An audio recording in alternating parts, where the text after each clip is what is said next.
सुस्वागतम.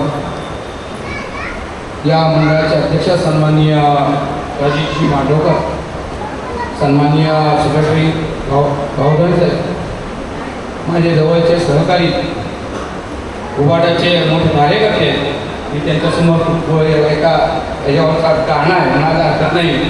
सन्माननीय किसनदादा पेवेकर, थोडासा मागच्या वर्षाने ह्या वर्षी थोडासा गेम फसला आणि त्यांना मला वाटतं ह्या वर्षीचा उभाटाचा उमेदवारी जाहीर होणार होती. आणि तो असता नशीब असतं त्याच्यावर अवलंबून असतं. विशेष म्हणजे या गावाचे सुपुत्र आणि कलगीतुऱ्याचे सन्माननीय मानकरी ज्यांच्या पाठीवर आम्हाला वाटतं गेल्या 2 महिन्यापूर्वी कौतुकाची थाप पडलेले असे आमचे छोटे बंधू सन्माननीय सुभाषजी भाऊधने. खरंच या माणसा भूमिपुत्राचं सर्वांनी जोरदार टाळ्यांनी स्वागत करायचं. आणि त्या व्यासपीठावर बसलेले आमचे जवळचे सहकारी श्री सुरेखान दादा, श्री सीतारामराव आणि म्हणजे आता यांनी उच्चार केला होता बालादादा, म्हणजे हे काय म्हटलं ते वस्ताद. पण वस्ताद म्हणण्यापेक्षा मी त्यांना जवळून ओळखतो की हुकमी वाद घालणारा बरकंदा मांडवकरवाडीला ती बालादादा. ते माझा जवळ म्हणजे मी गावची माणूस आहे आणि गावाकडे राहणार, त्यामुळे मी गावातून असा ओळखणारा त्या माणूस आहे. मला वाटतं रघुनाथदादा कांदेकर, मला वाटतं सीतारामदादा आहे. मला वाटतं सगळ्या या माणसांची मला नावं घेताना वेळ लागेल, सगळ्यांना माहिती आहे. आणि विशेषतः हे आपले सभागृहातली मंडळी सर्व माझे सहकारी, मला वाटतं सूर्यकांतांचे आता नवीन सगळे चेहरे दिसत आहेत.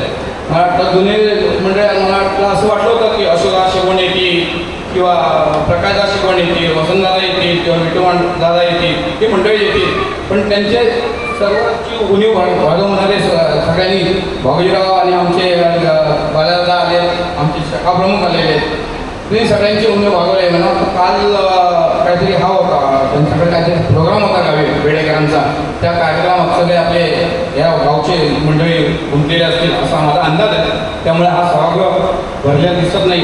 विशेष म्हणजे मी 1985-86ला आमच्या वरच्या शाळेत होतो आणि त्यावेळेस दामू मास्तर त्या शाळेचे एक शिक्षक होते आणि त्या शिक्षकाने एक बालनाटिका लावली होती, एकीचे बळ आणि मिळते फळ.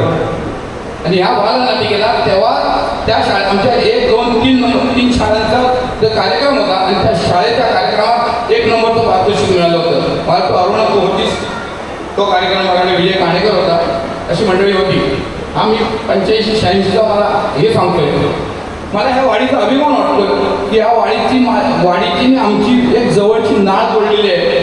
मी मला वाटतं प्रकाशदादा आणि विठुदादांची मला वाटतं दोघांची एकत्र लग्न झाले की 8 दिवस त्या लग्नाला होतं. मला वाटतं सीताराम मांडवकर आणि आनंद भागणे यांची दोघांची एकत्र लग्न झालेली. त्या लग्नालाही मी 7-8 दिवस लग्नाला होतो. म्हणजे ह्या वाडीची आमची जवळची नाळ जोडलेली आहे. माझ्या आईचं माहेर या वाडीत जोडलेलं आहे असं आम्ही पहिल्यापासून म्हणत होतो. मला अजून माहिती नव्हतं. आम्हाला रजा पडली, सुट्टी पडली की आम्ही वरती मांडवकडे जायचो. आमचा मोठा सण म्हणजे तुमच्या टाकीवरची पूजा. त्या पूजेच्या आदल्या दिवशी, दुसऱ्या दिवशी, तिसऱ्या दिवशी 3 दिवस ती पूजा चा रौप्य भाग होत नाही. पण आम्ही खाली उतरलेलो नाही. हा आमचा अनुभव आहे. आणि प्रकाशांना जर माहिती आहे, जवळचा माणूस आहे. आम्ही तिथली त्या वाडीतली मला वाटतं पुढची उडवी काय असते मळणीला आमची पहिली पंक्तीला आम्ही बसणारे माणसं. त्या वाडीत कोणाची पण मळणी असते, त्या मळणीला आम्ही पहिल्या त्या मांडीत पूजा असली की आम्हाला माहिती असतं हे इथे तमाशा असणार आणि तमाशा रघु वेगळे हा मावशीचा रोल करणार, आरशामध्ये मावशीचा रोल रघु वेगळे करणार आणि वगामध्ये राजाचा रोल रघु वेगळे करणार. आणि तो उठून दिसणारा प्राणी होता. विशेषतः मला वाटतं की ती मंडळी सुद्धा आता केलेली आहेत, त्यांना भावपूर्ण श्रद्धांजली. इथे सुद्धा पायी पाहुणे आले, त्यांचंही या वाडीच्या वतीने माझ्या वतीने शब्दसन्मानाने त्यांचं स्वागत करतो. आणि त्यांची वाटचाल अशीच चालू दे, अशीच आई वागेश्वरी त्यांनी प्रार्थना करून माझे 2 शब्द संपवतो. जय हिंद, जय महाराष्ट्र, जय